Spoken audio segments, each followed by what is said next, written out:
Iya, memang nggak ada. Nggak ada suaranya ya? Iya, di sini biar baru di sini.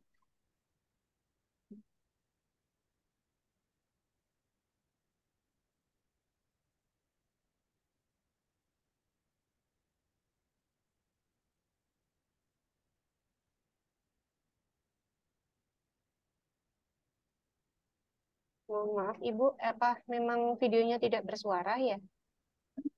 Ada, Bu. Oh, saya tidak terdengar suaranya Ibu. Mohon maaf.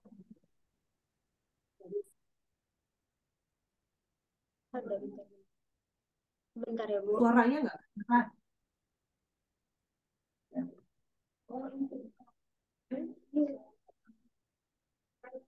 Mana?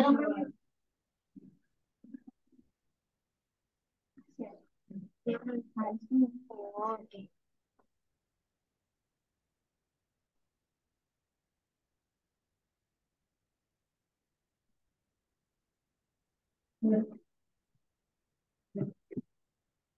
Iya, video.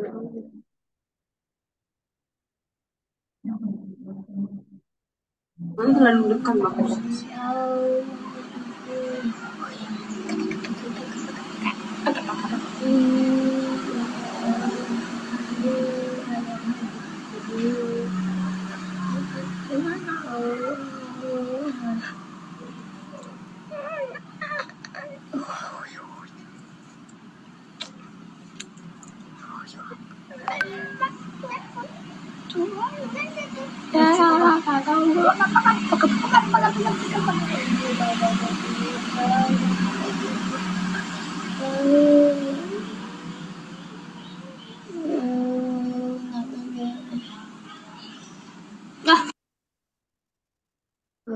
Oke, jadi yang baru saya tampilkan ini Bu, salah satu murid di Sekolah Alam Medan. Namanya itu Deo Kliat, dia lahir di Medan tanggal 12 Maret 2013. Saat ini Deo ini berusia 10 tahun, dan Deo ini anak pertama dari tiga bersaudara. Dia tinggal di rumahnya bersama ayah dan ibunya dan kedua adik laki-lakinya. Nah, jadi Deo ini mengalami global delay development, yaitu anak yang mengalami beberapa keterlambatan perkembangan seperti dari komunikasinya, kognitifnya, dan motorik kasar dan motorik halusnya. Nah, Deo ini masih sulit untuk berkomunikasi, namun dia sudah mampu memahami instruksi. Eh, yang kata-kata yang bisa dia ucapkan itu hanya beberapa, misalnya seperti makan, mama, atau dia bisa bilang kalau misalnya dia mengungkapkan perasaannya, dia misalnya bilang gak mau, gitu dia sudah bisa. Namun untuk yang lainnya belum bisa. Nah, Deo juga seperti yang terlihat tadi di video, dia yang menutup telinga itu, Deo suka mengoceh dengan mengeluarkan suara. Dia suka mendengarkan suaranya sendiri dengan menutup telinganya. Dan ketika dia merasa senang, seperti video yang di awal tadi, dia akan menggerak-gerakkan tangannya seperti ini dan menggelengkan kepalanya. Nah, begitu. Nah, kalau untuk motorik kasar dan motorik halusnya, Deo masih lemah. Untuk menggenggam, dia juga belum bisa. Gitu untuk biodata Deo. Dan kemudian untuk asesmennya,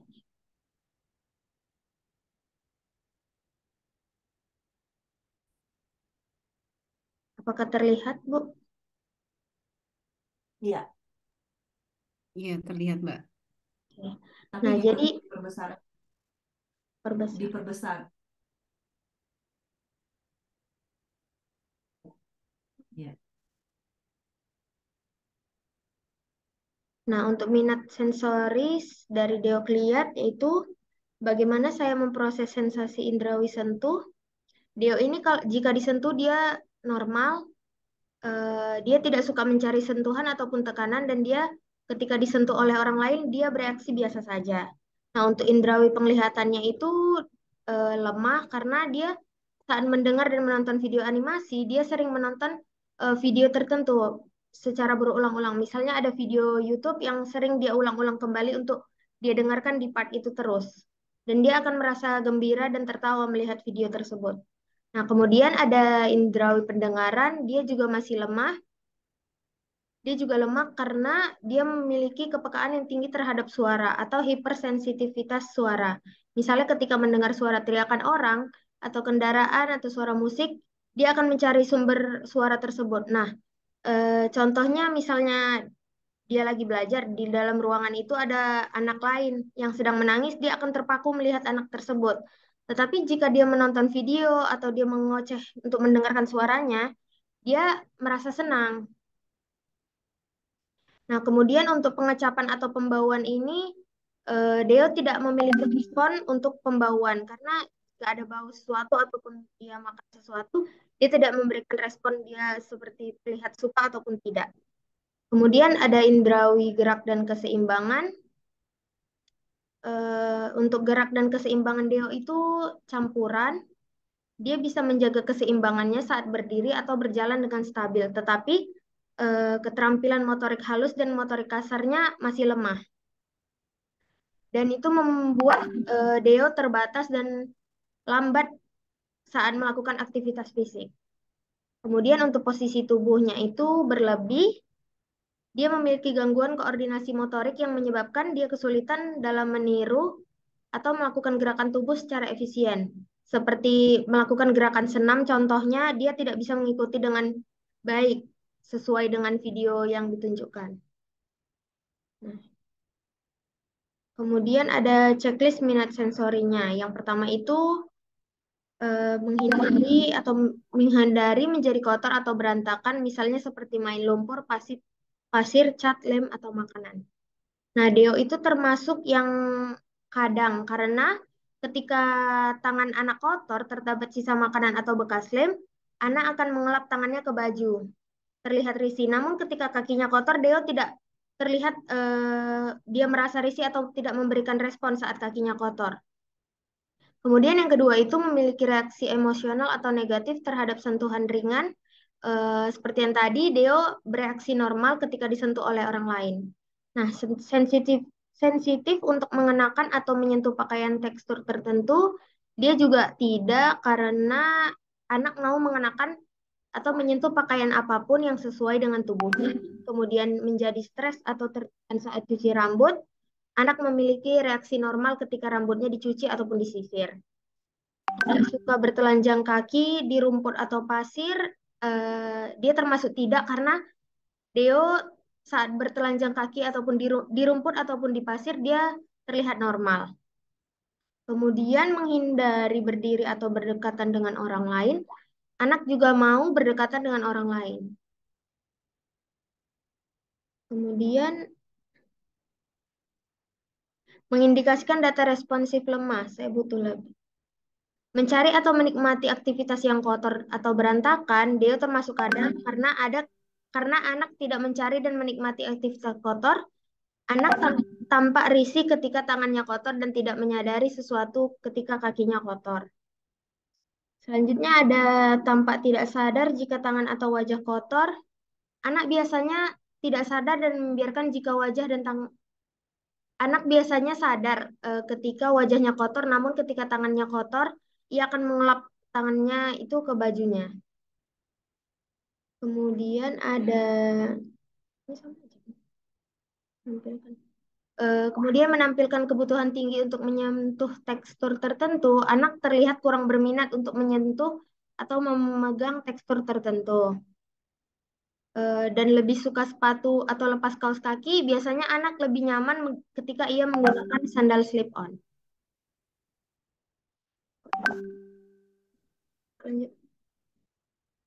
Selanjutnya akan dibahas. Nah, kita masuk kepada sensori indrawi penglihatan Deo.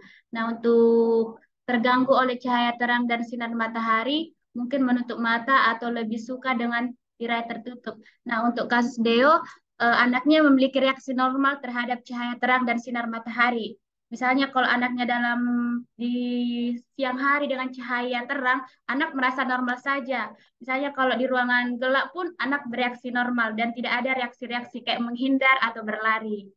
Nah, untuk yang kedua menjadi kewalahan dalam lingkungan dengan visual terlalu banyak atau menumpuk. Nah, di sini kami buat tidak karena Deo bereaksi normal terhadap lingkungan dengan visual terlalu banyak atau menumpuk. Nah, di dalam ruangan kalau misalnya banyak visual atau gambar atau hal lainnya, anak bereaksi normal. Dia tidak berontak atau tidak stres, jadi anak bereaksi normal. Nah, untuk selanjutnya, menjadi frustasi saat mencari objek dari tempat dengan latar belakang yang sama kuatnya atau bersaing. Misalnya, mencari barang di tempat yang penuh barang atau menumpuk.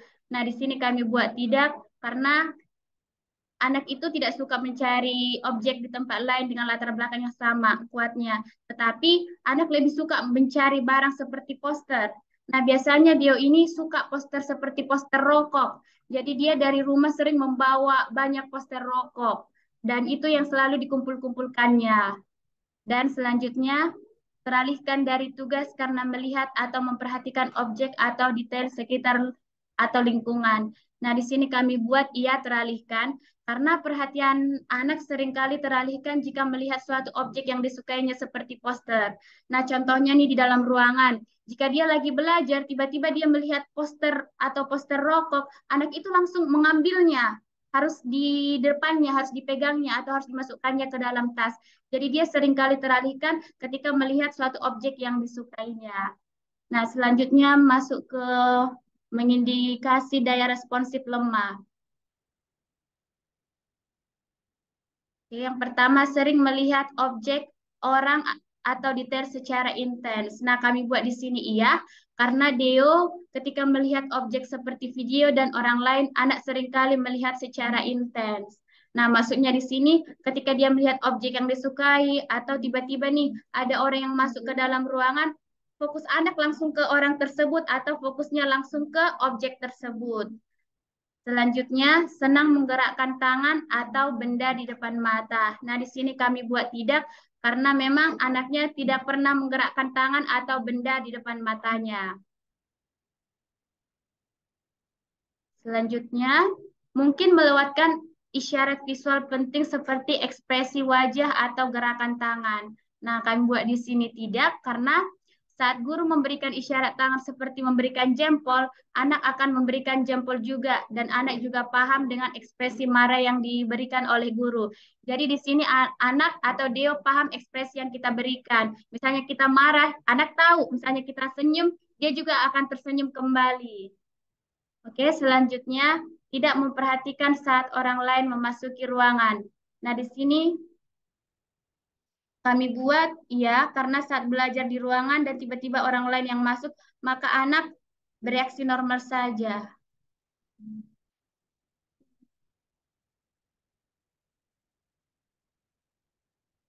Selanjutnya masuk ke sensori indrawi pendengaran atau auditory.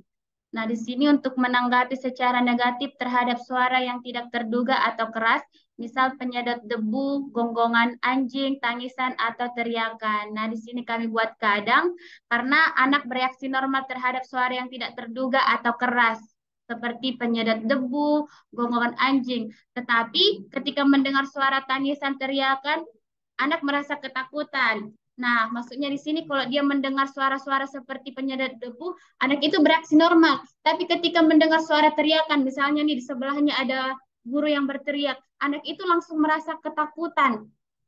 Biasanya dia langsung menghindar atau kadang supaya memperhatikan guru yang berteriak tersebut. Oke, selanjutnya menutup telinga dengan tangan untuk memblokir kebisingan. Di sini kami buat tidak, karena jika anak mendengar suara kebisingan, anak bereaksi normal. Nah, untuk suara kebisingan, biasanya anak bereaksi normal. Hanya saja seperti suara teriakan, suara tangisan, di situ anak bereaksi menghindar. Oke, selanjutnya, tidak suka berada dalam kelompok lingkungan yang berisik atau bising. Di sini kami buat tidak karena memang anak bereaksi normal dalam sebuah kelompok dan lingkungan yang berisik. Nah, contohnya jika kita berada teman-temannya lagi bermain bersama Deo atau bising, Deonya bereaksi normal. Selanjutnya, sulit belajar atau bekerja di tempat yang berlatar belakang suara atau bising. Iya, karena anak biasanya akan mudah terdistraksi saat belajar ketika melihat atau mendengar suara bising.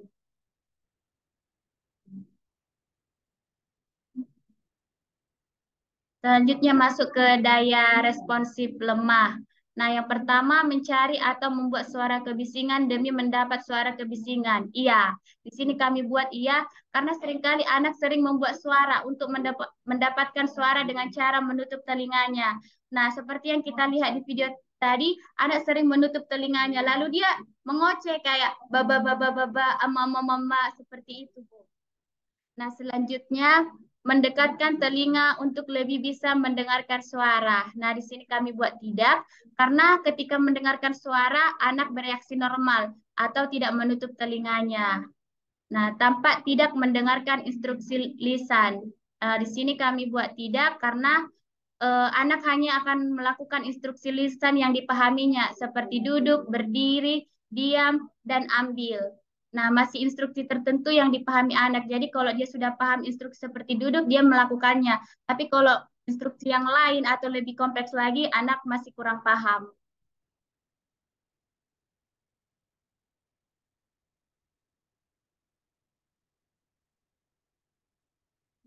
Masuk ke sensori indrawi pengecapan atau pembauan. Nah, yang pertama, sangat tidak suka makan makanan bertekstur atau beraroma tertentu, misalnya renyah, halus, manis, dan asin, atau biasanya anak mudah muntah. Nah, di sini kadang-kadang daftar makanan atau tekstur. Nah, anak suka makanan bertekstur seperti renyah, asin, dan pedas. Anak tidak suka buah-buahan. Nah, di sini bisa kita lihat tekstur makanan yang disukai anak itu renyah dan asin. Tapi kalau kita kasih buah-buahan, anak itu langsung menghindar, langsung ditutupnya, langsung menutup mulut atau langsung menangis. Jadi dia anak tidak suka uh, tekstur seperti buah-buahan. Selanjutnya, bereaksi negatif atau tampak terlalu sensitif terhadap bau yang biasanya ditoleransi oleh orang lain. Misalnya makanan pada umumnya, bau parfum, dan asap.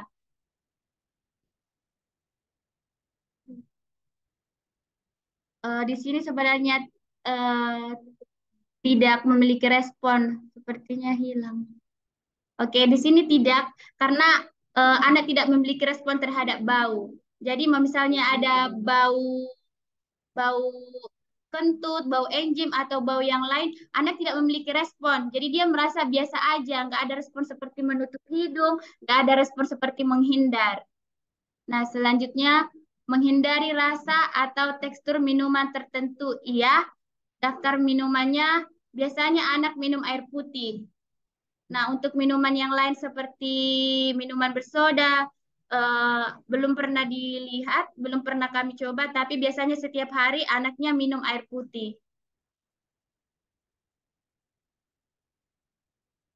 Masuk ke daya responsif lemah. Nah, menginginkan makanan beraroma kuat. Di sini tidak, daftar makanannya, anak tidak mengetahui aroma makanan, tetapi anak hanya mau makan makanan tertentu. Jadi anak belum paham atau belum tahu mengidentifikasi aroma-aroma makanan tersebut. Dan anak hanya mau makanan-makanan tertentu, makanan yang disukanya saja yang dia mau makan, tapi makanan yang lain anak belum mau. Selanjutnya, sangat suka berlebih makanan bertekstur tertentu. Tidak. Nah, untuk daftar teksturnya, anak makan seperti biasa, tidak berlebihan ketika makan makanan dengan tekstur tertentu. Selanjutnya, mengunyah atau menjilat benda bukan makanan, misalnya diri sendiri, pakaian, atau benda. Di sini kami buat tidak karena anak tidak mau menjilat diri sendiri, pakaian, atau benda. Selanjutnya, mengabaikan atau tampaknya tidak menyadari bau tak sedap yang diperhatikan orang lain, misalnya bau popok kotor. Nah, di sini iya. Nah, daftar bau-bauan, bau kentut, bau enzim, busuk, bau pipis. Nah, di sini anak mengabaikan, dia tidak sadar bau-bau yang ada di sekitarnya. Nah, selanjutnya sering mengendus benda dan orang. Di sini kami buat tidak karena memang anaknya tidak mau mengendus benda atau orang. Selanjutnya sangat suka berlebih aroma tertentu. Tidak, daftar bau-bauan, anak cenderung mengabaikan aroma yang berlebihan.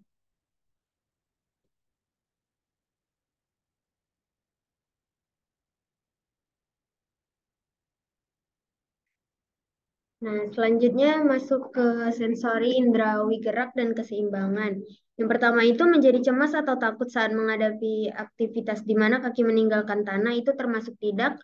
Karena ketika melakukan aktivitas fisik biasanya anak tidak menggunakan sandal, dia akan dia biasanya seperti contohnya itu seperti main ayunan, main sepeda ataupun memanjat. Dia tidak merasa takut.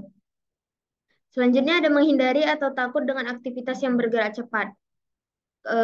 Di sini kami buat tidak karena anak bereaksi normal dengan aktivitas yang bergerak cepat. Misalnya itu seperti berlari, berputar, dan berayun. Tampak tampak memiliki keseimbangan yang buruk dibandingkan dengan yang lain, termasuk tidak karena anak memiliki keseimbangan yang baik. Menghindari aktivitas di mana kepala tidak tegak, termasuk tidak karena anak mau melakukan aktivitas di mana kepala tidak tegak. Misalnya itu seperti berguling. Selanjutnya mudah mual di mobil atau di lift, termasuk tidak karena anak tidak merasa mual ketika ia sedang berada di dalam mobil. Menampilkan kesulitan naik dan turun tangga atau tempat berunda juga tidak karena anak tidak mengalami kesulitan ketika naik dan turun tangga. Selanjutnya ada terus-menerus bergerak atau tidak bisa duduk diam. Termasuk tidak karena juga Deo bisa duduk diam ketika belajar. Selanjutnya menginginkan aktivitas yang bergerak cepat, misalnya seperti berlari, berayun, memantul, berputar, tidak karena anak mau melakukan aktivitas yang bergerak cepat ketika disuruh oleh guru. Misalnya disuruh berlari atau disuruh berputar, ia mau melakukannya. Nah, selanjutnya itu ada menggoyangkan tubuh secara berlebihan juga termasuk tidak. Anak tidak suka menggoyangkan tubuhnya. Sering melakukan aktivitas fisik yang beresiko, contohnya itu lemahnya pemahaman tentang keselamatan, termasuk tidak karena anak aware terhadap aktivitas fisik. Contohnya itu ketika anak disuruh untuk memanjat, dia akan merasa takut dan dia merasa takut karena dia merasa tangannya sakit ataupun dia takut jatuh. Makanya anak termasuk aware terhadap aktivitas fisik yang ia lakukan. Nah, selanjutnya menjadi bersemangat saat melakukan aktivitas gerak itu kadang karena anak bersemangat ketika melakukan aktivitas tertentu seperti senam dan yoga. Nah, seperti senam dan yoga itu sebenarnya anak senang untuk melakukan aktivitasnya. Kemudian ada sensori indrawi posisi tubuh. Yang pertama itu tampak kaku dan tegang, termasuk tidak karena tubuh anak tidak termasuk kaku dan tegang. Namun, motorik halus dan motorik kasar anak masih lemah. Menghindari aktivitas atau peralatan fisik, olahraga atau santai, termasuk kadang karena anak mau melakukan aktivitas atau peralatan fisik, tetapi ada beberapa aktivitas fisik yang tidak mau dilakukan anak, seperti bergantung dan memanjat. Nah, untuk posisi atau gerak tubuh tampak tidak terkoordinasi, termasuk tidak karena posisi dan gerak tubuh anak sangat terkoordinasi. Nah, selanjutnya ada tampak kurang kuat dan daya tangan menekan objek masih lemah termasuk iya, karena seperti yang saya sebutkan tadi, motorik halus dan motorik kasar anak masih lemah. Ketika anak diminta untuk menekan dan menggenggam benda, tangan anak tampak kurang kuat dan lemah. Menggantungkan diri pada furnitur atau orang termasuk tidak, karena anak tidak suka menggantungkan diri dan tidak suka menggantungkan diri pada furnitur. Selanjutnya mencari tekanan dari pelukan dan meremas atau menyukai selimut tebal atau bantal di tubuh mereka juga termasuk tidak karena anak tidak suka mencari tekanan, namun terkadang anak suka menyentuh gurunya. Nah, sering menabrak benda dan orang tanpa sengaja tidak karena anak akan sadar akan sekelilingnya. Dia tahu ketika di depannya itu ada orang, dia tidak asal menabrak. Nah, tampak sangat kuat dan daya tangan menekan objek berlebih termasuk tidak karena daya tangan anak masih lemah saat menekan objek. Untuk catatan lain tentang posisi tubuh anak, anak bisa menjaga keseimbangan saat berdiri atau berjalan dengan stabil, tetapi keterampilan motorik halus dan kasarnya masih lemah dan sangat terbatas saat melakukan aktivitas fisiknya. Nah, untuk tabel asesmen perilaku pemrosesan sensoris, untuk pendengaran dan mendengarkan, Deo termasuk under responsive sensory seeker kuadran 2. Karena anak suka membuat dan mencari suara sendiri dengan cara menekan saluran telinganya, seperti yang di video tadi. Dan kemudian dampak pada emosi anaknya itu, anak menjadi senang ketika membuat dan mencari suaranya sendiri. Terkadang ia tertawa ketika dia mengoceh dan mendengarkan suaranya. Kemudian strategi yang mungkin dilakukan yaitu untuk meningkatkan fokus anak dengan cara bernyanyi sambil bertepuk tangan. Kemudian untuk penglihatan dan melihatnya, Deo termasuk overresponsive atau sensori sensitif kuadran 3, yaitu anak akan terdiam saat mendengar suara yang terlalu kuat. Contohnya tadi seperti suara tangisan ataupun suara teriakan. Dampak pada emosi anak itu, anak sering terlihat cemas ketika mendengar suara yang terlalu kuat. Dan strategi yang mungkin dilakukan adalah menenangkan anak dengan mengalihkan fokusnya untuk melakukan kegiatan yang lain.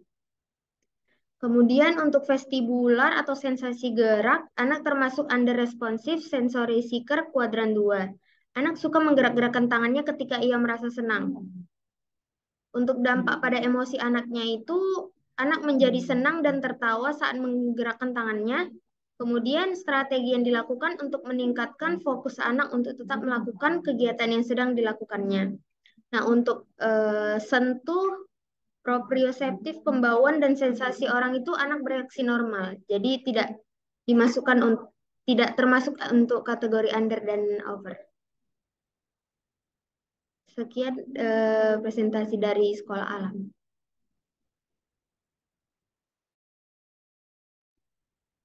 Terima kasih Sekolah Alam Medan sudah tetap yang itu tadi aja nggak apa-apa Mbak siapa Clarita ya.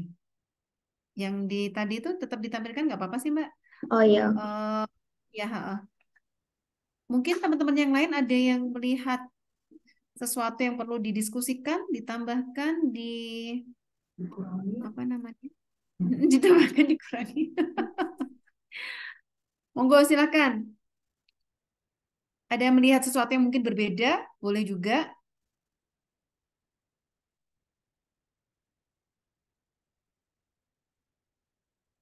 Nggak ada nih. Dari River Kids, bisa dikomentari? Teman-teman presentasi teman-teman dari Medan, dari River Kids.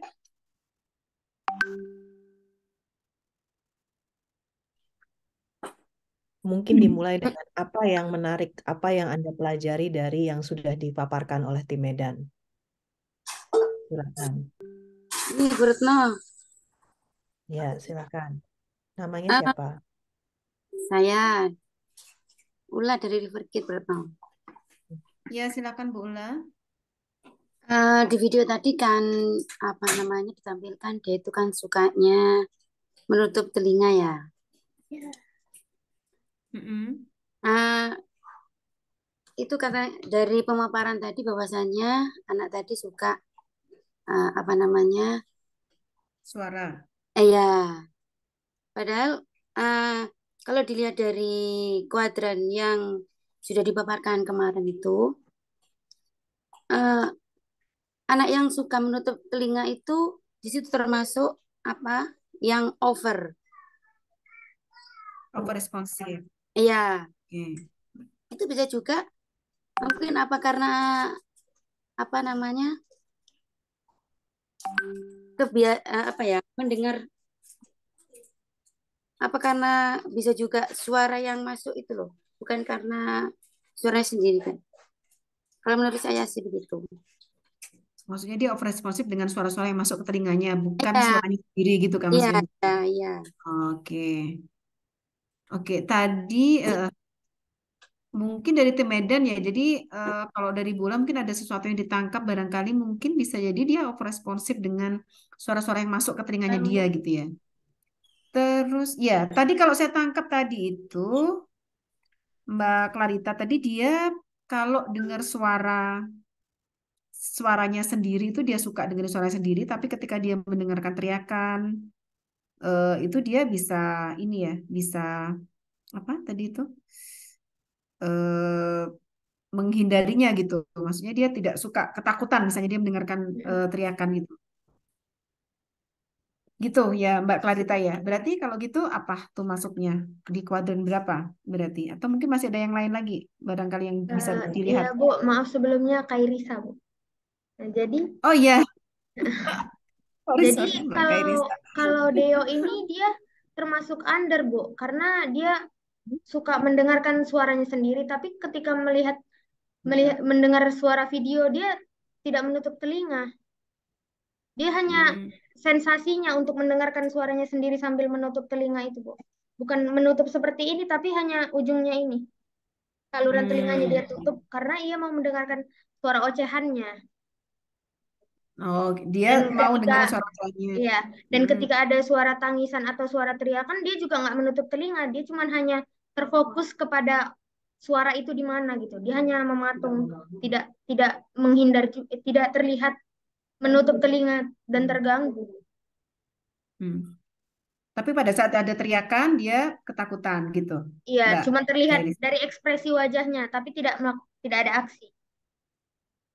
Tidak ada aksi. Iya. Mohon izin Bu Retno. Iya, Mbak Naul, monggo. Iya. Ini tadi kalau dilihat dari video yang sudah di-share, nggih, Hmm. tadi kan anaknya katanya tidak under ya, bukan over. Ya, Tapi under responsive. ketika nonton iki video tadi, Mm-mm. sempat tadi terlihat anak menutup telinga sebentar ketika ada sepeda motor lewat, Hmm. gitu. Mm-mm. Nah, itu masih di posisi under apa di over, nggih? Oke, Oke, terima iya. kasih. Tadi ada yang Mbak Naul ada yang lihat ketika dia menutup telinga pada saat mendengar suara sepeda motor gitu ya. Oke, Oh, lewat sepeda iya. motor lewat. Awalnya dia nggak menutup telinga nih Bu Retno, Mm-mm. tapi ketika ada Mm-mm. sepeda motor lewat, seret gitu dia langsung, meskipun nggak gini, nggih, posisinya dia hanya menutup di bagian yang kecil kuping telinganya ini, Iya. gitu. Kuping telinganya. Nggih, setelah Mm-mm. sepeda motornya agak jauh, tadi dia udah agak melepas sedikit, gitu.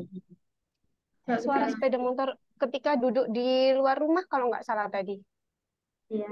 Nah, Bu, Mbak kami Naul juga jelaskan suara sedikit sepeda ya. motor. Nah, biasanya anak itu kadang dia refleks melepaskan. Misalnya nih, kita lagi kayak outing keliling-keliling. Misalnya mau ada lewat sepeda motor, dia cenderung juga menutup saluran telinganya. Tapi mungkin tadi karena mungkin refleks dilepaskannya, Bu. Seperti itu. Oke, oke. Nggak ada beberapa ya. Ini Mbak Reta waktu kita tinggal kayaknya udah mulai habis sebenarnya ya, Mbak Reta. Mungkin bisa langsung dikomentari barangkali Mbak Reta. Kalau saya ada beberapa catatan sebenarnya teman-teman ya. Untuk masalah menutup telinga, memang kita juga perlu perhatikan apakah dia itu menutup telinga itu untuk mendapatkan sensasi sentuhan sebenarnya, ataukah dia under ataupun over responsif dengan suara gitu ya. Berarti itu yang perlu kita perdalam barangkali observasinya teman-teman yang di Medan. Terus kemudian mungkin bisa jadi dia tipenya campuran bisa jadi ya. Jadi ketika dia dengar suara teriakan walaupun mungkin dengan mimik yang sepertinya dia ketakutan, ini pun juga perlu kita observasi lebih lanjut gitu ya. Sepertinya mimik ketakutannya apakah dia benar-benar ketakutan ataukah memang dia tidak bisa mendengar suara teriakan itu gitu ya. Atau dia yang tadi dia suka mendengar suaranya yang dikatakan tadi under responsif ya. Nah, suka mendengar suaranya ini em, berarti dia pas setiap selalu dia ya, maksudnya dia selalu geremeng kayak gitu ya. Ada kan anak-anak tertentu yang ada tuh murid saya itu yang dia under responsif ya. Dia jadi maunya tuh nyanyi terus ya. Nyanyi pun itu dia kalau maunya itu dengan suara yang memang menurut kita tuh keras banget gitu ya. Karena dia unresponsif ya. Dia mencari terus rangsang-rangsang suara supaya dia ada di posisi yang memang betul-betul tepat untuk dia. Nah, ini yang mungkin perlu dipertajam lagi barangkali gitu ya, teman-teman yang di Medan. Mungkin yang pengamatan dari Mbak Naul tadi mungkin perlu diobserv lagi apakah memang untuk bunyi-bunyi tertentu dia itu adalah tekanan, dia membutuhkan atau dia under responsif dengan tekanan, ataukah dia over responsif dengan suara gitu ya, sehingga dia menekan telinganya gitu. Itu yang perlu kita perhatikan, kan efeknya bisa double ya. Yang telinga ini kalau kita tekan itu juga meredam suara gitu, yang kecil ini. Beda sama segini ya. Kalau gini kayak nggak terlalu ngefek ya, ini. Beda kalau sama yang ini, bisa jadi ini juga menimbulkan sensasi tekanan, tapi juga menimbulkan efek meredam suara gitu. Terus tadi saya tergelitik sama yang ini nih teman-teman. Malah saya tergelitik sama ini loh Mbak Reta sama Mbak Mida. Mungkin nanti bisa ini ya, GDD. Bener ya dia GDD gitu. Nanti mungkin yang bisa kasih pencerahan Mbak Mida sama Mbak Reta ini gitu. Terus yang tadi saya tergelitik juga nih teman-teman yang di Medan, Mbak Kairisa. Ada di strategi apa tadi mungkin bisa dinaikkan. Menenangkan dengan mengalihkan fokusnya dengan sensasi yang lain. Ini maksudnya gimana ya? Menenangkan, ini nih, dia over responsif dengan penglihatan gitu ya. Penglihatan. Nampaknya dia terlihat cemas. Oh, dia over responsif ya, over responsif ya. Tapi kemudian dia menenangkan anak dengan mengalihkan fokusnya dengan melakukan kegiatan yang lain. Dia over responsif, tapi strateginya menenangkan dengan mengalihkan fokus. Ini gimana? Mungkin bisa dijelaskan sebelum ada masukan dari para suhu nih, Mbak Mida, Mbak Reta, teman-teman yang lain. Bu Iin Oke. barangkali. Jadi Oh, saya coba jawab ya, Bu. Kan ya, untuk penglihatannya ini tadi kan termasuk over responsif atau sedikit kan? menurut dia terlalu banyak. Kan saat dia mendengar suara yang terlalu kuat, biasanya ia terlihat ketakutan kan, Bu. Nah, untuk strategi yang saya lakukan itu kan menenangkan anak dengan mengalihkan fokus dengan melakukan kegiatan lain. Nah, misalnya di saat itu dia ini lagi di dalam ruangan itu ada anak lain yang sedang menangis, contohnya yang tadi seperti saya bilang, dan saya akan membawa dia untuk melakukan kegiatan di luar ruangan, contohnya gitu. Jadi menjauhkan anak dengan melakukan kegiatan lainnya. Ini masuk di pendengaran berarti masih ya Mbak Kairisa ya, bukan di penglihatan berarti ya? Ya, Enggak, iya pendengaran. gimana? Namun kan ketika dia melihat anak tersebut, dia fokusnya itu teralihkan, Bu. Ketika misalnya contohnya dia lagi yoga nih, tapi anak yang lain itu sedang menangis. Jadi saya akan mengganti kegiatannya, nggak melakukan yoga lagi karena sudah tidak efektif dilakukan ketika dia sudah tidak fokus untuk kegiatannya. Sebenarnya ini kayak koin ya, mau lihat dari sisi mana gitu. Kalimatnya mungkin akan lebih tepat kalau disampaikan untuk menghindari distraksi visual. Anak sebaiknya belajar memang di ruangan yang terkontrol informasi visualnya. Jadi yang bebas dari anak berisik, jadi ruangan yang stimulusnya terkendali, terutama visual. Karena kalau ditulis seperti ini, memang seakan-akan mengalihkan. Tapi mengalihkan kan tidak menyelesaikan masalah. Masalahnya adalah dia perlu struktur lingkungan yang terkendali. Mungkin gitu ya.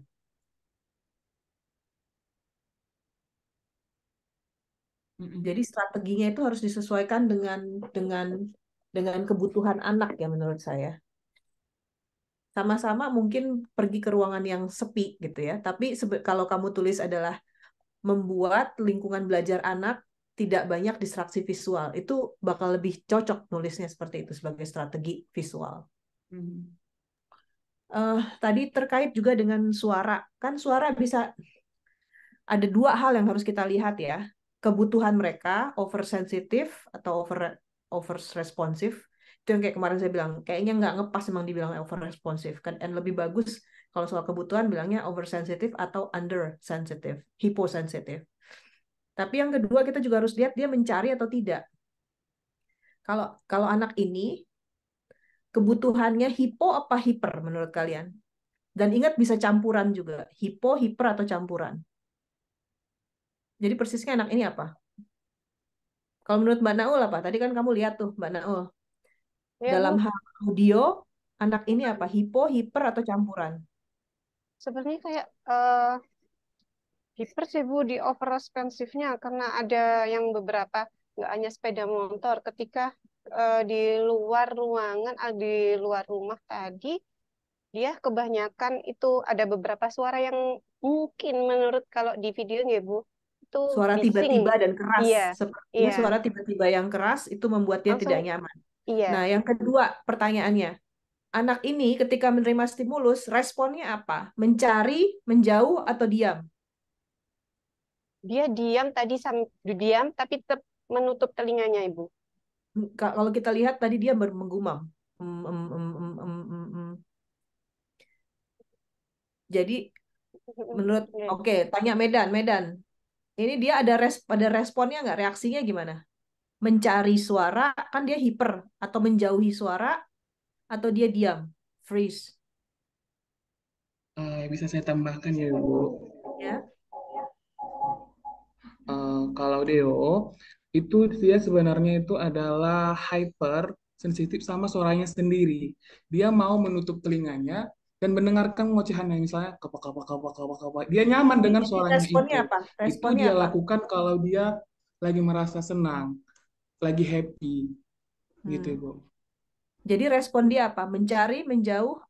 Dia mampu nggak merespon situasinya? Kalau saya lihat, coba balik lagi ke video, anak ini sepertinya mampu merespon karena dia tahu dia hipersensitif terhadap suara.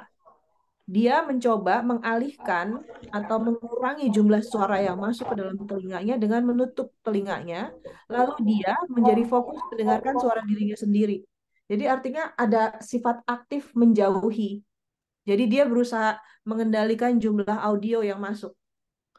Dan untuk menenangkan diri, dia mendengarkan suaranya. Jadi ini sebenarnya usaha dia untuk coping dengan suara yang keras tiba-tiba. Kalau menurut saya itu. Coba kita nyalain lagi.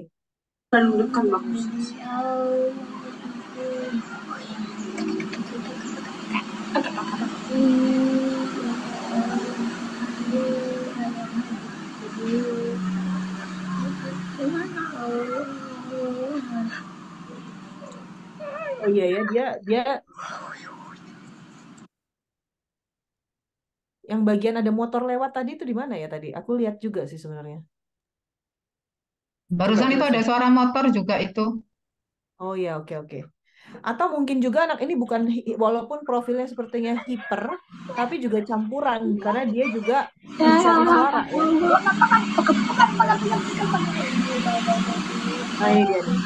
Nah, ini. Itu jelas dia agak menutup, mengurangi jumlah suara yang masuk tuh. Dan dia langsung mulai abab. Mungkin ini Maaf, Bu. adalah kemampuan coping dia. Hmm? Eh, kalau kalau menurut saya enggak sih, Bu. Soalnya saat saat kondisi diam pun dia memang melakukan itu, Bu. Saat dia datang ke Dia juga sekolah, masuk ke dalam ruangan, dia udah menutup telinganya dan mengoceh. di dalam ruangan itu ada orang lain nggak? Atau memang Enggak, ruangan sepi sama sekali dia memang tetap ruangan seperti sepi, itu? memang ruangan belajar dia sendiri, Bu.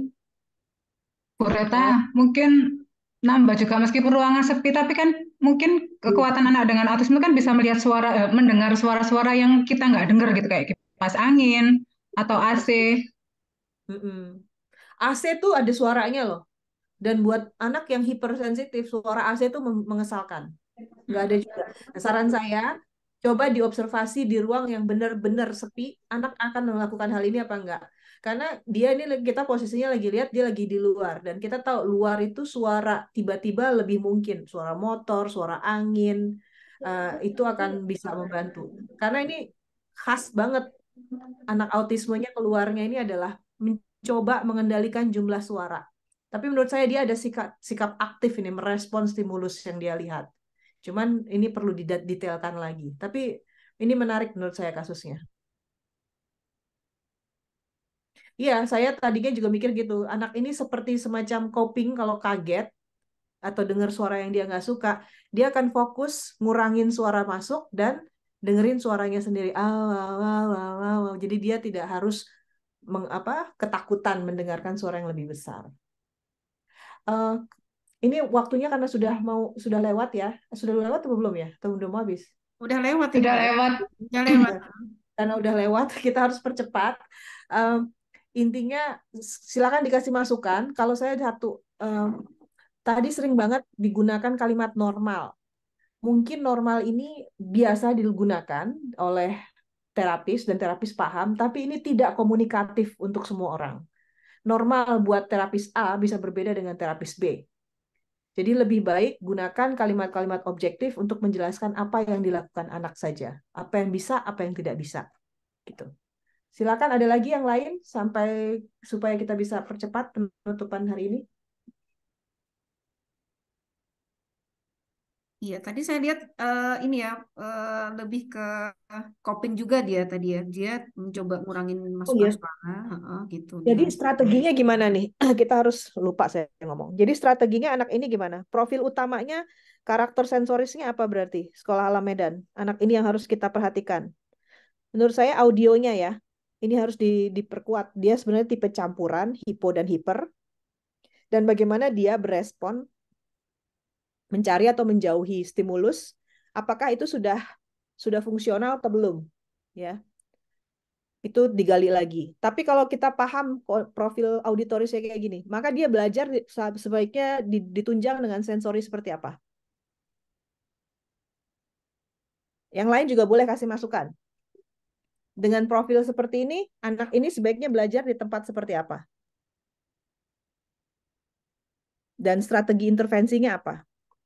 Kalau auditoris mix, anggap saja misalkan dia auditorisnya mix. Tadi udah ya, Mbak Retno apa Mbak Retno? Auditoris yang perlu kita utamain buat anak ini kira-kira Iya, strateginya. mungkin kita bisa bisa siapkan apa kayak penutup telinga mungkin bisa jadi ya Mbak ya. Kalau misalnya supaya dia tidak terganggu, terus kemudian apa namanya ruangan yang memang tidak banyak distraksi suara berarti betul-betul Ya, dikurangi ya kipas angin mungkin dia kalau AC mungkin nggak sebising kipas angin barangkali ya. Terus kemudian mungkin apa ya yang agak ini nggak terlalu banyak ini loh Mbak tembok gitu ya. Jadi bertembok mungkin ya. Jadi nggak bukan sekatan apa seperti itu yang mudah sekali suara itu masuk gitu. ya, Sama ya, yang penutup betul. telinga mungkin. Ha. Penutup telinga kalau dibutuhkan. Tapi Iya, anak ini kita udah punya dibutuhkan. kemampuan nutup telinga Heeh, sih kalau iya sih. kulihat. Heeh. Cuman itu kan Jadinya mengganggu Mbak Reta. Jadi kalau misalnya nih ada ya, aktivitas motorik menulis, terus dia denger apa gitu kan, itu akan sangat mengganggu betul, betul. keterlibatan dia dalam belajar gitu. Heeh. Kemungkinan anak ini akan lebih optimal belajar di tempat yang senyap, benar-benar senyap. Cuman itu Ya, kan juga nggak mungkin Mbak Reta kalau dia harus berkumpul dengan ini ya, ya. kalau senyap banget gitu Nggak ya. selalu maksudnya, nggak Iya. selalu ya. Kita tapi bisa usahain sih menurutku, dikurangi distraksinya. Mm-mm. Kalaupun memang dia akan belajar di luar, ya itu dilatih cara nutup telinganya atau pakai headphone-nya kapan, seperti itu. Mm-mm. Yap. Oke, ada lagi yang visual tadi dia juga mudah terdistraksi ya, katanya ya. Kalau ngelihat orang lain atau ada yang lewat. Iya, Rotua.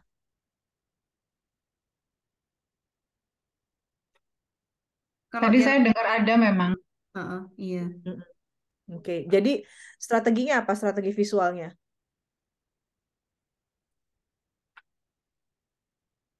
Yang tadi sudah dijelaskan sama Bu Retno.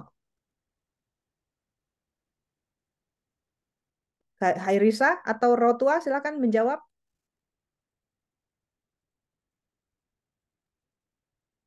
Nah, cara yang kami lakukan itu ruangannya dikosongkan, jadi nggak ada kayak gambar-gambar atau poster yang lain. Oke. eh ya, paling nggak pada saat one on one ya. Kalau dia nanti ada di dalam apa ruang bermain di mana dengan anak-anak lain apa yang bisa dilakukan? Biasanya kita social storykan dulu si anak. Tapi kalau misalnya kita bawa dia ke ruangan yang ada poster-poster atau gambar-gambar, kadang dia merasa tidak menghindar, tapi kadang tiba-tiba dia menghindar. Nah, itu bisa kita jangan terlalu memaksakan anak untuk berada di ruangan tersebut. Bisa kita tarik kembali Hmm, dia ke ruangan yang nggak ada posternya. Oke, bagus untuk berusaha mengurangi stimulus distraksi. Tapi berikutnya yang penting adalah bikin jadwal visual supaya anak tahu dia mengerjakan apa. Harus dia dipahamin tahap-tahapnya. Abis ini apa? Mungkin kalau dia masih level rendah, first dance, ya. Jadi tahapannya apa? Jadi dia tuh paham. kartunya itu menjadi pengingat dia di sini harus ngapain di tempat rame-rame ini. Saya harus makan siang. Pun kartunya ada. Kalau udah selesai makan siang, taruh.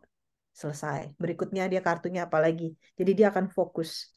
Ingat belajar lagi di fungsi eksekutif. Jadi kemungkinan terdistraksi visual juga karena dia tidak bisa mempertahankan fokus untuk mencapai tujuannya atau kurang inhibisinya. Ya mungkin itu dulu. Terkait dengan diagnosa, tadi aku juga kurang paham kenapa bisa global developmental delay. Anak ini sepertinya sudah umur berapa ini tadi? 7. 10 tahun. 2013 enggak lahirnya, bukan ya? Iya, 10 tahun. 10 tahun ya. 10 tahun. Berarti kalau 10 tahun GDD-nya hilang. Harusnya GDD-nya udah Ada. ini diulang lagi tuh kondisinya. Sarankan itu kalian dapat dari mana GDD? Itu diagnosa awal, Bu. Oh, diagnosa awal. Diagnosa awal Siapa Deo. yang bikin? Saat Siapa yang bikin? Dokter pendaftaran anak kah? itu siapa ya? Kayaknya psikolog. Oh, waktu itu kamu Psikolog cek saat dia tuh dia diagnosa gitu umur berapa? Karena udah kelewatan. GDD nggak bisa melampaui dari 6 tahun tuh udah harus didiagnosa ulang. itu 1 tahun. Karena udah melampaui. Takutnya dia jadi nggak pas diagnosanya. Ya, Ke sekolah alam Sekolah Alam Medan umur berapa itu daftarnya? Saat umur 9 itu, Bu, diagnosa awal saat dia diketahui kalau autis, Bu, bukan saat diagnosa dia masuk sekolah. Iya, Gimana? maksudnya berkata begini, kalau GDD itu akan terjadi ketika di bawah usia 6 tahun. Iya. Kalau sudah di atas 6 tahun, itu harus muncul diagnosa yang memang sesuai dengan karakteristik anaknya. Pertanyaannya, ketika dia didiagnosa GDD itu usia berapa? Itu perlu dilihat. 1,5 tahun. 1,5 tahun itu masih masuk akal. Tapi sekarang masuk di sekolah alam usia berapa? 9 tahun. Oh, 9. Barusan sudah setahun ini berarti ya. Nah, berarti GDD-nya sudah nggak bisa kita pakai lagi kalau begitu. Maksudnya begitu. Betul. Jadi dia harusnya sudah dapat pemeriksaan ulang dari sejak umur 6 tahun untuk menetapkan diagnosanya apa. Karena GDD nggak mungkin selamanya. Itu cuma pada masa perkembangan kanak-kanak awal aja utamanya bisa ngomong kayak gitu. Namanya terlambat. Pada titik tertentu harus terkejar. Tapi kalau selamanya terlambat, berarti ini bukan keterlambatan, tapi adalah hendaya, disabilitas khusus. Nah, saran saya dibawa ke klinisi yang memang bisa memberikan diagnosa yang baru, yang paling tepat untuk menjelaskan keadaan anak sekarang. Ya, karena kalau dia selalu diperlakukan seperti anak terlambat berkembang, udah nggak ngepas lagi umur 10 tahun ya, nanti kita jadi salah treatment. Oke, udah deh, kesian nanti orang pada nggak jalan-jalan hari Sabtu ya. Cukup kita aplaus untuk tim Medan karena sudah berkeringat dingin mereka tuh presentasi ditanyain beb ya. Keren deh. Keren. Sudah berusaha. Keren, luar biasa keren. Keren. Dan kita juga berterima kasih kepada Sekolah Alam Medan karena sudah memfasilitasi belajar kita hari ini, melakukan proses promosi dan kita saling berjejaring. Bukan yang ini. Bentar. Saya sudah menyediakan post-test. Ini saya kirim sekarang. Nanti Anda bisa kerjakan. Ini tidak ada deadline-nya kalau yang ini. Silahkan Anda kerjakan post-testnya. Jikalau ada pertanyaan lebih lanjut, jangan ragu mengontak kita di Forum Peduli Autisme Jawa Timur atau menggunakan ketua-ketua unit, terutama terkait dengan hal-hal apa saja yang memang kita perlu memfasilitasi belajarnya. Karena kita sangat ingin berkomitmen memastikan bahwa setiap terapis, tenaga kesehatan, guru di unit afiliasi dan anggota forum punya kapasitas yang sama, ya. Terutama dalam hal identifikasi dan intervensi dini. Tapi di luar itu kita juga bisa belajar bersama-sama. Ada yang ditambahkan, Mbak Retno, Mida? Cukup sih, Mbak, cukup. Cukup ya? Baik. Cukup, Mbak, cukup. Aku udah ingat ngasih ini nggak ya? Kita perlu foto nggak sih? Sorry, itu tadi kelewatan. Saya tidak mengambil foto. Aku Terlalu juga. fokus sama diskusinya, maafkan. Aduh, Aduh, adalah nggak ada semampunya. rekamannya kan ya? Enggak. Yang ini direkam Oh, nggak ada. kayaknya.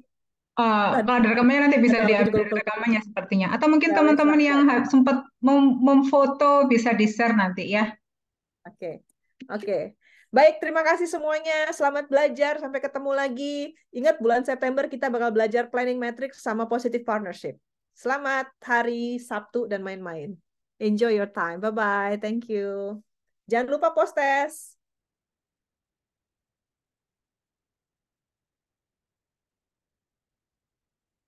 Thank you, Sekolah Alam.